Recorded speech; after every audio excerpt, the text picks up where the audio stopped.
News first சக்தி TV பிரதான செய்திகளின் தலைப்புச் செய்திகள். வணக்கம். இது நியூஸ் ஃபர்ஸ்ட் பிரதான செய்திகளின் தலைப்புச் செய்திகள். இலங்கை இன்று எதிர்நோக்கியுள்ள நிலைமை எந்த ஒரு அணிசேரா நாட்டிற்கும் ஏற்பட முடியும்.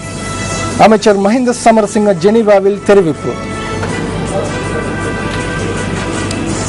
மக்கள் விடுதலை முன்னணியின் வீதி நாடக குழு மீது பாணந்துறையில் தாக்குதல், 8 பேர் வைத்தியசாலையில்.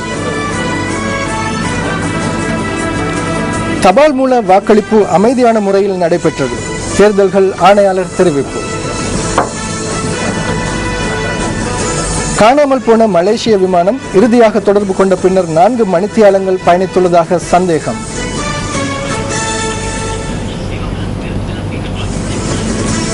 இது பற்றிய விரிவான தகவல்கள் மற்றும் மேலும் பல உள்நாட்டு வெளிநாட்டு செய்திகளுடன் கலையகத்தில் ரியாஸ் மற்றும் சந்திரிகா. நன்றி ரசூல். அவை இன்றைய எமது தலைப்புச் செய்திகள். வணக்கம். இது நியூஸ் ஃபர்ஸ்டின் பிரதான செய்தி. இனி முதலில் உள்நாட்டுச் செய்திகள். பிற்போடப்பட்ட இந்திய இலங்கை மீனவர் பேச்சுவார்த்தையை எதிர்வரும் 25ஆம் தேதி நடாத்துவதற்கு கடற்றொழில் அமைச்சு உத்தேசித்துள்ளது. இலங்கைக்கான இந்திய உயர்ஸ்தானிகர் ஊடாக இதற்கான யோசனை குறித்து தமிழக மாநில அரசுக்கு அறிவிக்கப்பட்டுள்ளதாக கடற்றொழில் அமைச்சின் ஊடக பேச்சாளர் நரேந்திர ராஜபக்ச தெரிவிக்கின்றார். இது தொடர்பில் தமிழக அரசின் பதிலை எதிர்பார்த்திருப்பதாகவும் அவர் குறிப்பிட்டார். இதேவேளை 2013ஆம் ஆண்டில் இந்திய கடற்பரப்பினுள் கைது செய்யப்பட்டு தமிழகத்தில் தடுத்து வைக்கப்பட்டிருந்த இலங்கை மீனவர்கள் 12 பேர் விடுதலை செய்யப்பட்டுள்ளனர். இந்த மீனவர்களுடன் அவர்களின் 9 படகுகளும் தமிழகத்தில் நேற்று விடுவிக்கப்பட்டுள்ளதாக கடற்றொழில் அமைச்சின் ஊடக பேச்சாளர் நரேந்திர ராஜபக்ச கூறினார். இது தவிர இந்த வருடத்துக்குள் இந்திய கடற்பரப்பினுள் 6 படகுகளுடன் கைது செய்யப்பட்டுள்ள இலங்கை மீனவர்கள் 30 பேர் தமிழகத்தில் தொடர்ந்தும் தடுத்து வைக்கப்பட்டுள்ளனர். இவர்களை விரைவில் விடுதலை செய்வதற்கான நடவடிக்கைகளும் முன்னெடுக்கப்பட்டு வருவதாக தெரிவிக்கப்படுகின்றது. இதேவேளை தலைமன்னார் கடற்பரப்பில் கைது செய்யப்பட்டு தடுத்து வைக்கப்பட்டிருந்த தமிழக மீனவர்கள் 25 பேர் மன்னார் நீதிமன்றத்தினால் விடுதலை செய்யப்பட்டுள்ளனர். இந்த மீனவர்கள் மன்னார் நீதவான் ஆனந்தி கனகரட்ன முன்னிலையில் ஆஜர் செய்யப்பட்டிருந்தனர். தமிழக மீனவர்கள் 24 பேரையும் எதிர்வரும் 20ஆம் தேதி வரை விளக்கமறியலில் வைக்குமாறு ஏற்கனவே உத்தரவு பிறப்பிக்கப்பட்டிருந்தது. எனினும் சட்டமாதிபர் திணைக்களத்தினால் விடுக்கப்பட்ட ஆலோசனைக்கமைய இந்த மீனவர்கள் உடனடியாக நேற்று விடுதலை செய்யப்பட்டுள்ளனர். அத்துடன் தமிழக மீனவர்களின் 5 படகுகளும் நீதிமன்றத்தினால் விடுவிக்கப்பட்டுள்ளன.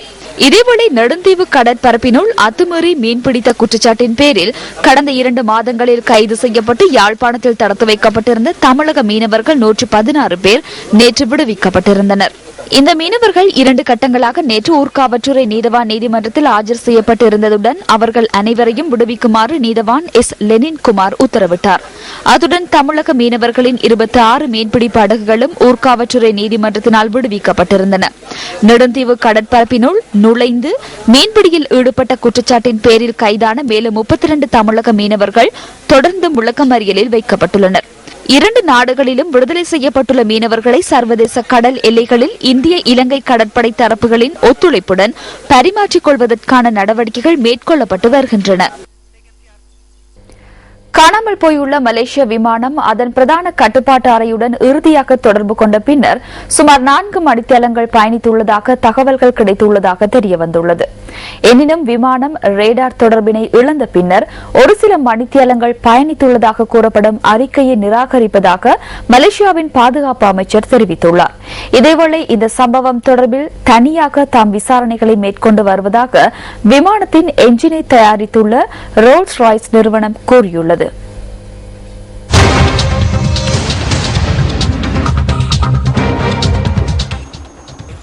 கடந்த வெள்ளிக்கிழமை கோலாலம்பூரில் இருந்து பீஜிங் நோக்கி பயணித்துக் கொண்டிருந்த போயிங் 777 ரக விமானத்தை தேடும் பணிகளை துரிதப்படுத்துமாறு சீனா இன்று மலேசியாவை வலியுறுத்தியுள்ளது. விமானத்தை தேடும் பணியில் ஏனைய சில நாடுகளோடு இணைந்து சீனாவும் மும்முரமாக ஈடுபட்டு வருகின்றது. அதற்காக செய்மதிகளும் கப்பல்களும் பயன்படுத்தப்பட்டுள்ளன. குறித்த தரப்பினர் விமானத்தை தேடும் பணிகளை ஏனையர்களோடு தொடர்பட்ட முறையில் மேற்கொள்ள வேண்டும் என சீன பிரதமர் கூறியுள்ளார். இதேவேளை விசாரணைகளுக்கு ஒத்துழைப்பு வழங்கக்கூடிய தகவல்களை மலேசியாவிடமிருந்து எதிர்பார்ப்பதாக சீனாவின் சிவில் விமான சேவைகள் அமைச்சர் தெரிவித்துள்ளார். காணாமல் போயுள்ள மலேசிய விமானத்தில் 239 பேர் உள்ளனர். அவர்களில் 154 பேர் சீனாவை சேர்ந்தவர்கள். அவர்களின் உறவினர்கள் மிகவும் வேதனையுடனும் எதிர்பார்ப்புடனும் உள்ளனர். விமானம் தொடர்பில் ஏதாவது ஒரு தகவல் கிடைக்கும் என நாம் எதிர்பார்த்துள்ளோம். செய்மதியில் பதிவாகியுள்ள சந்தேகத்திற்கு இடமான கீறல்களை அடையாளம் காண்பதற்கும் பெரும் முயற்சிகளை மேற்கொண்டுள்ளோம். விமானத்தின் சிதை பொருட்கள் என சந்தேகிக்கப்படும் கீறல்கள் அடங்கிய செய்மதியினால் எடுக்கப்பட்ட நிழற்படங்கள் சீன அரசாங்கத்தின் இணையதளத்தில் வெளியிடப்பட்டுள்ளன. கடந்த வெள்ளிக்கிழமை எடுக்கப்பட்ட நிழற்படங்களே சீன அரசாங்கத்தின் இணையதளத்தில் இவ்வாறு வெளியிடப்பட்டுள்ளன. சீனாவின் செய்மதிகளில் புகை அல்லது அது போன்ற பதார்த்தங்கள் பதிவாகியுள்ளதாக சீனாவின் சிவில் விமான சேவைகள் அமைச்சர் தெரிவித்துள்ளார். இதற்கும் காணாமல் போயுள்ள விமானத்துக்கும் இடையே தொடர்பு இருப்பதாக உறுதியாக கூற முடியாது என்றும் அவர் கூறியுள்ளார். ජනතාව විශේෂයෙන්ම කොළඹ නුවර සිට ජනතාව මේ සම්බන්ධයෙන් දැඩි ශෝකයෙන් සහ කම්පාවෙන් පසු වෙනවා. மலேசியாவில் உள்ள அனைத்து மக்களும் மிகவும் கவலையுடன் உள்ளனர். இந்த விமானம் எங்காவது நிற்கதி நிலைக்கு உள்ளாகி இருக்கலாம் என சிலர் நம்புகின்றனர். அதனால் அவர்கள் மீள திரும்புவார்கள் என்ற எதிர்பார்ப்பில் உள்ளனர். அதன் காரணமாக அதிக அளவிலான மக்கள் வழிபாட்டு ஸ்தலங்களில் பிரார்த்தனைகளில் ஈடுபட்டுள்ளனர். அதேபோன்று மலேசிய அரசாங்கமும் அரச குடும்பமும் இது தொடர்பில் கவனம் செலுத்தியுள்ளது. இந்த விமானம் தொடர்பிலான தகவல்களை அறிந்து கொள்வதற்காக மக்கள் மலேசிய அரசாங்கத்திற்கு பெரும் அழுத்தம் விடுக்கின்றனர். நியூஸ் ஃபர்ஸ்டுக்காக மலேசியாவின் கோலாலம்பூர் நகரிலிருந்து துஷான் ராஜபக்ச.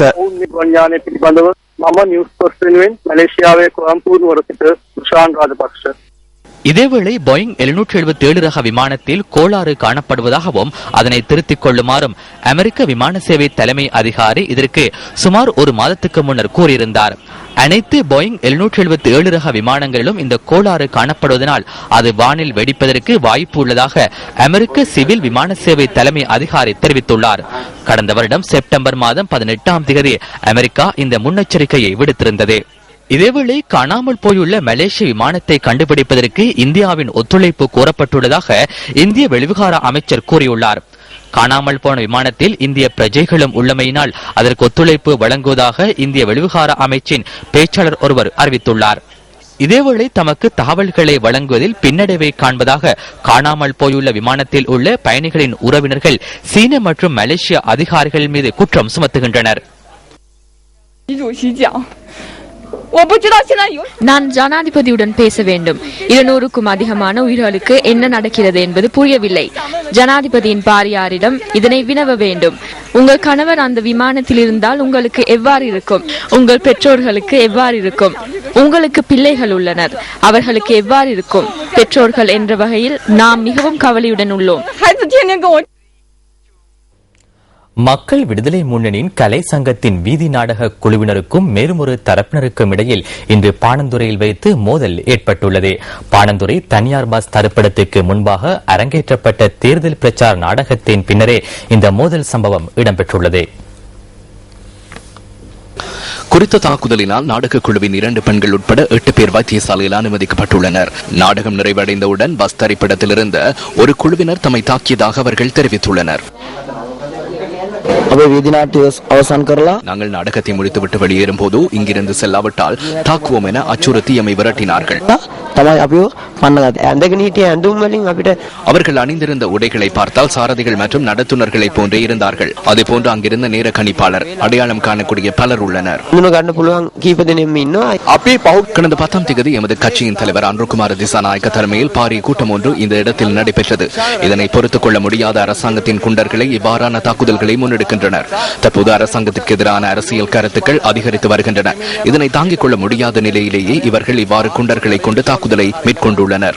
குறித்த தாக்குதல் சம்பவம் தொடர்பில் இரு தரப்பும் பாணந்துறை போலீசில் முறைப்பாடு செய்துள்ளதாக போலீசார் தெரிவித்தனர். இதேவேளை ஹம்மாந்தோட்ட சூரியவெவ மற்றும் மேகாஜதுர பிரதேசத்தில் அமைந்துள்ள மக்கள் விடுதலை முன்னணியின் 2 அலுவலகத்திற்கு வெள்ளை வேனில் வந்தவர்கள் தாக்குதலை நடத்தியுள்ளனர். இலக்க தகடுகளற்ற ஒரே வெள்ளை வேன் குறித்த 2 தாக்குதல்களுக்கும் பயன்படுத்தப்பட்டுள்ளது. 57 67 98 என்ற இலக்கத்தை கொண்ட கருப்பு கண்ணாடிகளை உடைய வெள்ளை வேனில் வந்தவர்கள் இந்த அலுவலகத்தை உடைத்தனர். இதனை மாத்திரமல்ல, மிகம எதிரில் அமைந்துள்ள அலுவலகத்தை உடைத்துவிட்டு வந்தே இந்த அலுவலகத்தை உடைத்தனர். சத்தம் கேட்டது. வந்து பார்க்கும் போது அலுவலகம் உடைக்கப்பட்டிருக்கின்றது.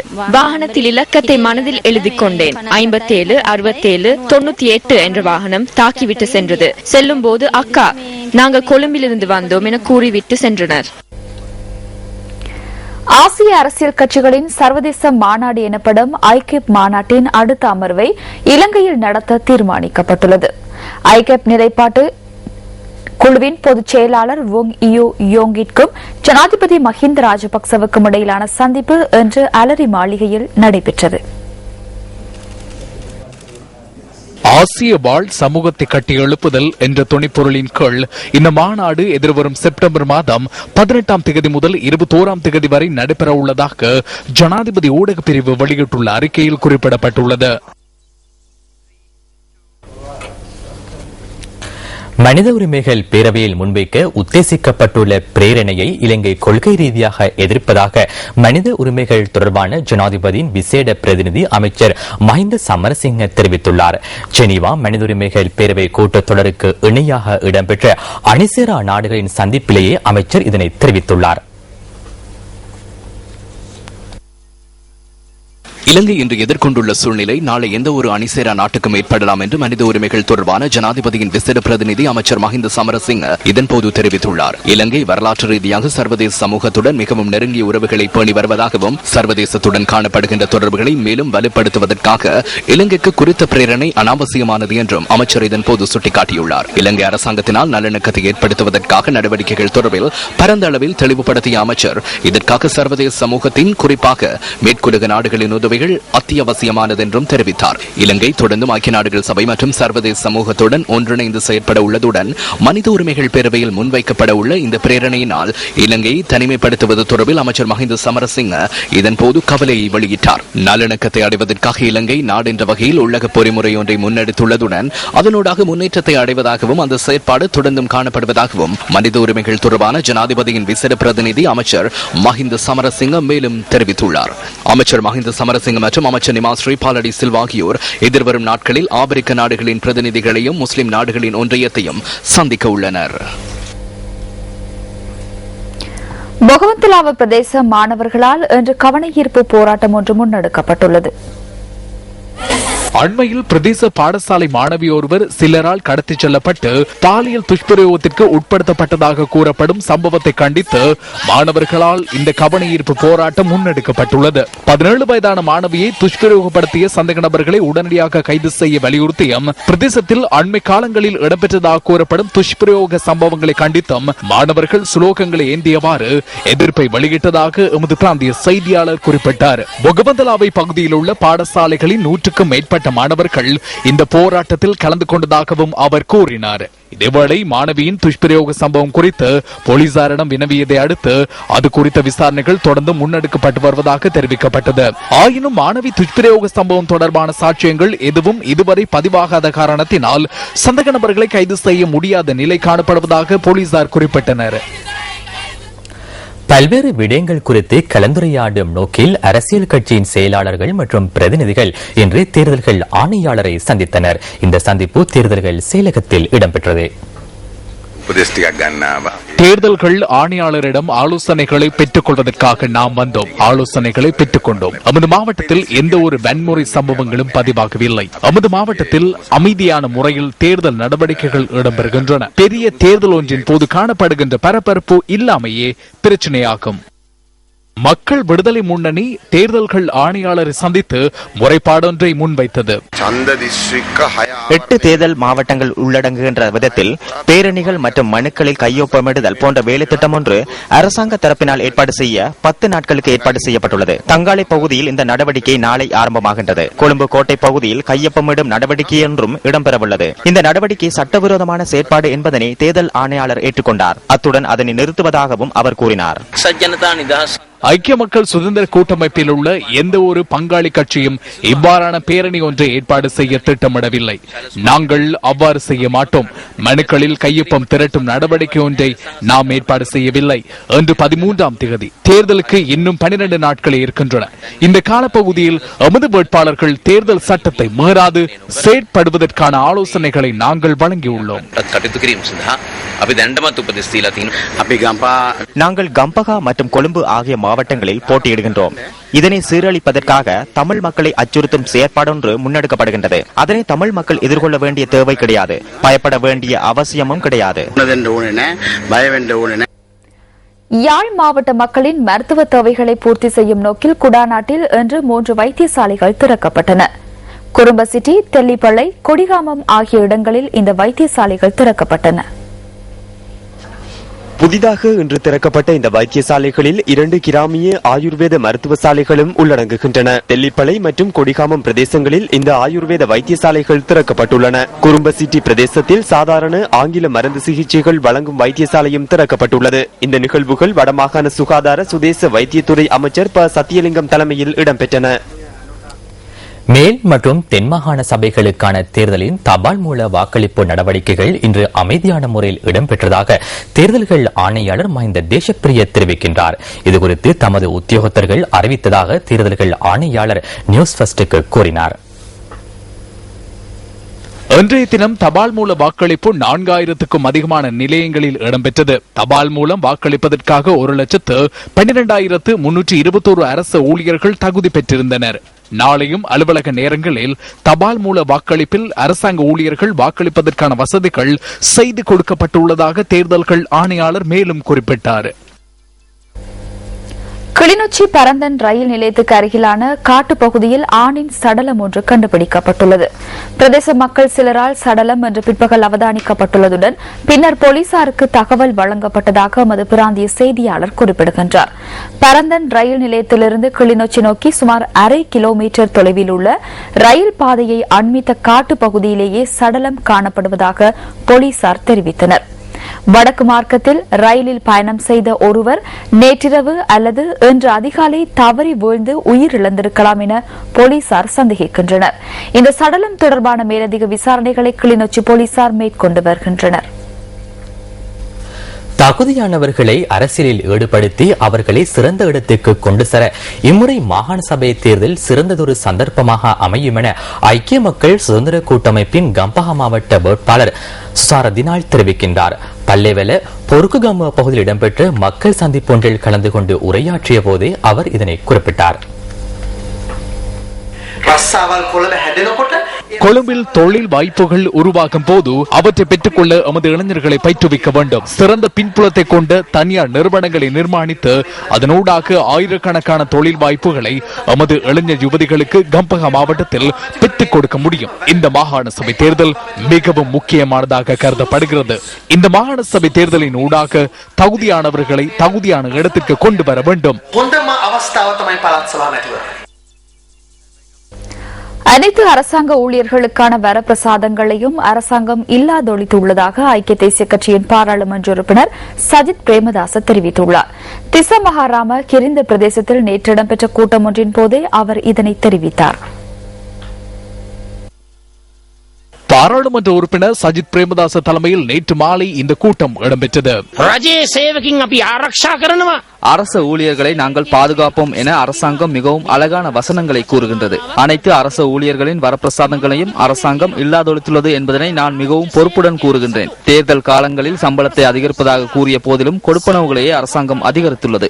இந்த அதிகரிப்பு ஓய்வூதியத்தில் சேராது. ஊழியர் பணிக்கொடை இன்று முழு அளவில் இல்லாது ஒழிக்கப்பட்டுள்ளது.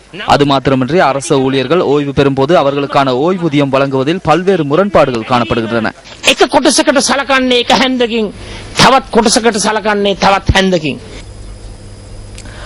வாக்குறுதி அரசியலுக்கு பதிலாக கொள்கைகளை செயற்படுத்துகின்ற அரசியலை நாட்டில் ஸ்தாபித்தால் ஊழல் மோசடிகளை இல்லாதொழிக்க முடியும் என ஜனநாயக கட்சியின் கொழும்பு மாவட்ட வேட்பாளர் சுசில் கிந்தல்பிட்டிய தெரிவிக்கின்றார்.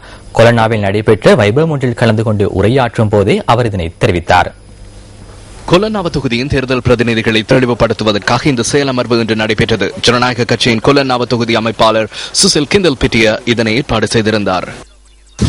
මට ඕනේ පොරොන්දු දේශපාලනය වෙනුවට රටක ප්‍රතිපත්ති ක්‍රියාත්මක වන දේශපාලනයක්. வாக்குறுதி அரசியலுக்கு பதிலாக நாட்டில் கொள்கைகளை செயற்படுத்துகின்ற அரசியலே எமக்கு தேவையாகும். நாட்டில் முறையாக கொள்கைகள் செயற்படுத்தப்பட்டால் ஊழல் மோசடிகள் தானாகவே இல்லாமல் போய்விடும். போலீசிற்கு பொறுப்பான அமைச்சராக வருவதற்கு எனக்கு விருப்பம். போலீஸ் மற்றும் சிறைச்சாலை இந்த சந்தர்ப்பம் எனக்கு கிடைத்தால் நாட்டு மக்களுக்கு நீதி கிடைக்கும் வகையில் சட்டத்தை போலீசாருக்கு கற்றுக் கொடுக்க முடியும். ஏனென்றால் நான் சட்டத்தில் அநீதிக்கு உட்பட்டவன். ஜெனரலுடன் இணைந்தும் முதுகெலும்புள்ள தலைவருடன் இந்த பயணத்தை தொடர வேண்டும் என்பதால் தான். அதே போன்று நாட்டை நேசிக்கக்கூடிய தலைவர் ஒருவர் தேவை என்பதால். කොන්ද කෙලින් තියෙන නායකයෙක් එක්ක මේ ගමන යන්න ඕන නිසා. ඒ ඔක්කොටමත් වැඩිය රටට භූමියට ආදරය කරන නායකයෙක් ඕන නිසා. அம்பாறை மாவட்டத்தின் அக்கரைப்பற்று கல்முனை பிரதான வீதியின் அட்டாளிச்சேனை பிரதேசத்தின் மீனோடைக்கட்டு வீதி வளைவில் தொடர்ச்சியான விபத்துகள் ஏற்படுவதாக அறிய கிடைத்துள்ளது. இதற்கான காரணம் என்ன? இது குறித்து நாம் ஆராய்கின்றோம்.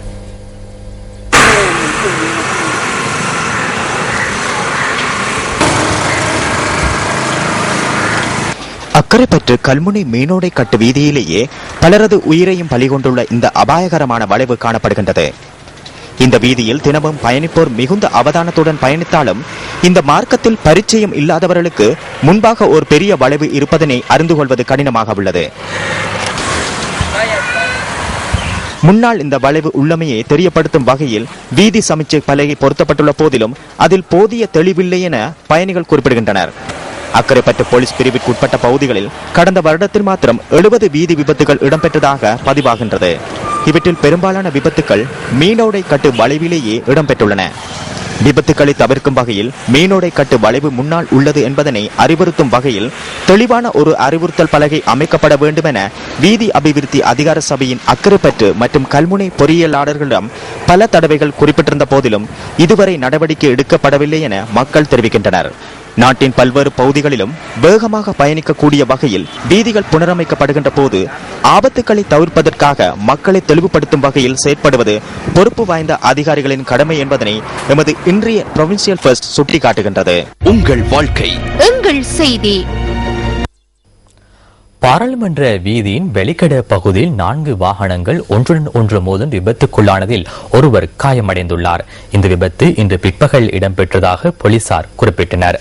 வேன் ஒன்றும் மோட்டார் சைக்கிள் ஒன்றும் மோதுண்டு விபத்துக்குள்ளானதுடன் அதன் பின்னர் வேன் ஒன்றும் கார் ஒன்றும் மோதுண்டுள்ளதாக போலீசார் குறிப்பிட்டனர். இந்த விபத்தை அடுத்து குறித்த பகுதியில் கடும் வாகன நெரிசல் ஏற்பட்டதாக எமது செய்தியாளர் தெரிவித்தார். சம்பவத்தில் மோட்டார் சைக்கிள் பயணித்த நபரே காயமடைந்துள்ளதுடன் அவர் தற்பொழுது வைத்தியசாலையில் அனுமதிக்கப்பட்டுள்ளார்.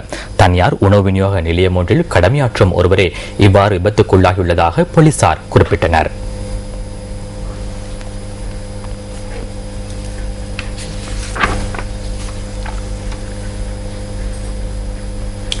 இந்தியாவின் யமுனா அதிவேக வீதியில் இடம்பெற்ற வாகன விபத்தொன்றில் காயமடைந்த 2 இலங்கையர்கள் தொடர்ந்தும் சிகிச்சை பெற்று வருகின்றனர்.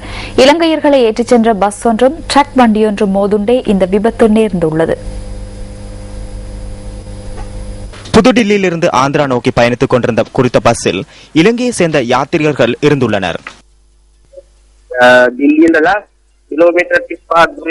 சாரதிக்கு எவ்வித காயங்களும் ஏற்படவில்லை. இடது பக்கத்தில் நானே இருந்தேன். நானே மோதுண்டேன். எனது முகம் மற்றும் நெற்றி பகுதியில் காயங்கள் ஏற்பட்டன. எனது பின்புறத்தில் பெண் ஒருவரும் இருந்தார். இந்த விபத்தில் 5 காயமடைந்தனர். அவர்கள் காயத்திற்கு மருந்தை எடுத்துக்கொண்டு ஆந்திரா நோக்கி பயணித்தனர். நாங்கள் இருவருமே வைத்தியசாலையில் தங்கியிருந்து சிகிச்சை பெற்று வருகின்றோம். யாருக்கும் பாரிய அளவான காயங்கள் ஏற்படவில்லை. இன்னும் 3 நாட்களில் நாங்கள் இருவரும் இலங்கைக்கு வர முடியும் என நாம் நம்புகின்றோம். விபத்தில் 8 பேர் காயமடைந்துள்ளதுடன் அவர்களில் 2 தவிர ஏனையோர் சிகிச்சைகளின் பின்னர் வீடு திரும்பியுள்ளதாக இலங்கைக்கான இந்திய உயர்ஸ்தானிகர் பிரசாத் காரியவசம் தெரிவித்தார். தேர்தல் மேடைகளில் தெரிவிக்கப்பட்ட சில கருத்துக்கள் அடுத்து.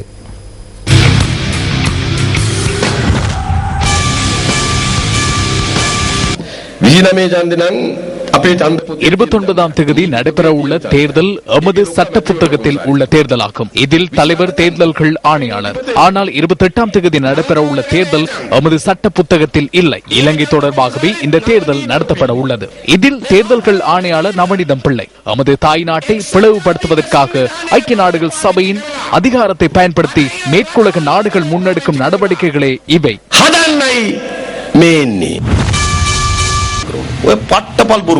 இது அபாண்டமான போய். போர்க்குற்ற நீதிமன்றம் காணப்படுகின்றது. அது ஜெர்மனியில் ஹர்க் நகரத்தில் அமைந்துள்ளது. ஐக்கிய நாடுகள் சாசனத்தில் கைச்சாத்திடப்பட்டுள்ள நாடுகளுக்கு இது உரித்தானதாகும். நாங்கள் அதில் கையொப்பமிடவில்லை. ஆகவே இங்குள்ள யாரையும் அந்த நீதிமன்றத்துக்கு கொண்டு செல்ல முடியாது. நாங்கள் மாத்திரமல்ல, ஈராக் மற்றும் அமெரிக்கா கூட இதில் கைச்சாத்திடவில்லை. ஈராக்கின் சதாம் ஹுசைனுக்கும் போர்க்குற்றச்சாட்டுகளை காணப்பட்டன. ஆனால் அவரை போர்க்குற்ற நீதிமன்றத்துக்கு கொண்டு சென்றார்களா? வெற்றிலையா மின்சார கதிரையா என்பதல்ல. இன்று நாட்டு மக்களின் வாழ்க்கை பின்னோக்கி சென்றுள்ளது. உணவற்ற ராஜ்யத்தை உருவாக்கிவிட்டுள்ளனர். தலையில் கை வைத்து யோசிக்கும் நாட்டை உருவாக்கியுள்ளனர். எதிர்க்கட்சி நாளுக்கு நாள் துண்டாடப்படுகின்றது. கெலனியில் இன்று ஐக்கிய தேசிய கட்சியின் சார்பில் குரல் ஒன்று இல்லை. இவர்களின் போஸ்டர்கள் மிகவும் அரிதாகவே காணப்படுகின்றது. அரசாங்கத்திற்கு எதிராக கருத்தினை உருவாக்க முடியாது. எதனை கூறி மக்களிடம் சென்று வாக்கு கேட்பது? துறைமுகத்தில் ஆழம் காணாது. இதனால் கப்பல்கள் வருவதில்லை. இங்கு மீன் பிடிக்கின்றனர். கப்பல்கள் இல்லாத துறைமுகம். அதே போன்று விமான நிலையம் ஒன்று அமைத்தார்கள். சரணாலயத்தில் அமைக்கப்பட்ட உலகத்தின் முதலாவது விமான நிலையம் இதுவாகும். ஆனால் இங்கு விமானங்கள் வருவதில்லை. இங்கு மயில்கள் மற்றும் மலைப்பாம்புகள் என்பனவே வருகின்றன. மக்களின் நிதி இவ்வாறு வீணடிக்கப்பட்டுள்ளது. துறைமுகத்தில் $500 மில்லியன், விமான நிலையத்தில் $300 மில்லியன், இவ்வாறு அனைத்து சந்தர்ப்பங்களிலும் நிதி வீணடிக்கப்படுகிறது. இனி விளையாட்டுச் செய்தி. நிறவர்ணங்களின் போரென வர்ணிக்கப்படும் கொழும்பு ராயல் மற்றும் கல்கிச புனித தோமஸ் கல்லூரி அணிகளுக்கு இடையிலான 135வது மாபெரும் கிரிக்கெட் போட்டி இன்று ஆரம்பமானது. போட்டியின் முதல் நாளான இன்று முதலில் துடுப்படுத்தாடிய ராயல் அணி 158 ஓட்டங்களை பெற்றதுடன் பதிலளித்தாடும் தோமஸ் அணி 3 விக்கெட் இழப்புக்கு 134 ஓட்டங்களை பெற்றிருந்தது.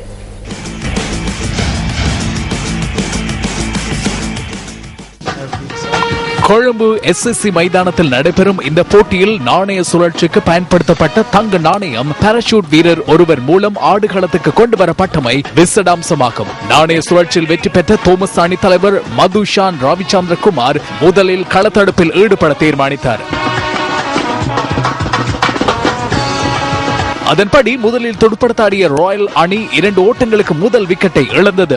முதல் 8 விக்கெட்டுகளும் 59 ஓட்டங்களுக்கு வீழ்த்தப்பட்ட நிலையில் இணைந்த டிரான் தனபால மற்றும் ஹரித் சமர்சிங்க ஜோடி 9ஆம் விக்கெட்டில் பெருமதிமிக்க 96 ஓட்டங்களை பகிர்ந்தது. டிரான் தனபால 46 ஓட்டங்களையும் ஹரித் சமர்சிங்க 50 ஓட்டங்களையும் பெற்றனர்.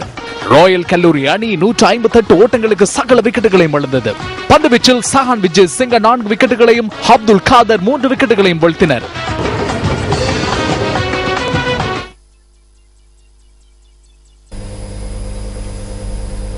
தோமஸ் அணியின் முதல் 2 விக்கெட்டுகளும் 76 ஓட்டங்களுக்கு வீழ்த்தப்பட்டன. Rashmika ஓபாத்த 21 ஓட்டங்களையும் Johann Mendis 29 ஓட்டங்களையும் பெற்றதோடு சனேஷ் de Mel 40 ஓட்டங்களுடன் atom இழக்காதிருந்தார்.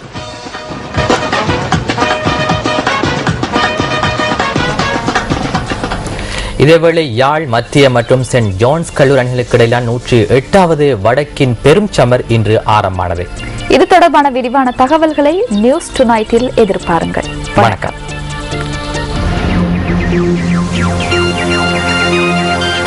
Hotline 0114-896-896 www.newsfirst.lk. Feedback at newsfirst.lk.